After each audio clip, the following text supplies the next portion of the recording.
অনেক মুসল্লি নামাজ পড়ে আবার সিগারেটও খায়, এদের নামাজ কবুল হবে কিনা? বেনামাজি কি মুশরিক হয়ে যায়?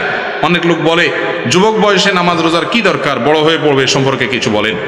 ভাই, যুবক বয়সে নামাজ রোজার কি দরকার, বড় হয়ে পড়বেন। আপনি যে বড় হওয়ার সুযোগ পাবেন তার আগে আপনার মৃত্যু আসবে না, তার গ্যারান্টি কি কারোর কাছে আছে?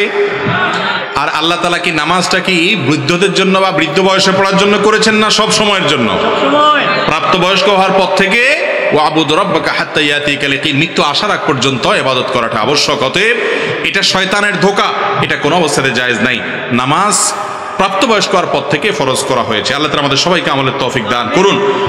আর বেনামাজি এই ব্যক্তি কি অমুসলমান কিনা, এটা নিয়ে অনেক ওলামাদের মত হলো সে অমুসলমান হয়ে যায়। আমরা অনেকে এটা জানি না। অনেক ইমামদের মতে ইচ্ছাকৃত নামাজ ত্যাগ করলে সে মুসলমান থাকে না। নবী করিম সাল্লাল্লাহু আলাইহি ওয়াসাল্লাম বলেছেন, বাইনার রাজুলি ওয়াশ শিরকি ওয়াল কুফরি তারকুস সালাহ। একজন ব্যক্তির মাঝে শিরক এবং কুফরের পার্থক্য আর ব্যবধান হলো নামাজ ত্যাগ। নামাজ ত্যাগ করলে ওমর রাদিয়াল্লাহু বলেছেন, লা হাজ্জা ফিল ইসলাম লিমান তারাকাস সালাহ, যে ব্যক্তি নামাজ ত্যাগ করে ইসলামে তার কোনো হিস্সা বা অংশ নাই। এত ডেঞ্জারাস বিষয়। যদিও ইমাম আবু হানিফা রাহিমাহুল্লাহ সহ অনেক ইমামদের মত হলো নামাজ যদি কেউ ত্যাগ করে আর তার মধ্যে অপরাধ বোধ থাকে যে হারি আমি তো খারাপ কাজ করতেছি, নামাজ পড়া উচিত, তাহলে এই ব্যক্তির নামাজ হয়ে যাবে, এই ব্যক্তির ঈমান থাকবে।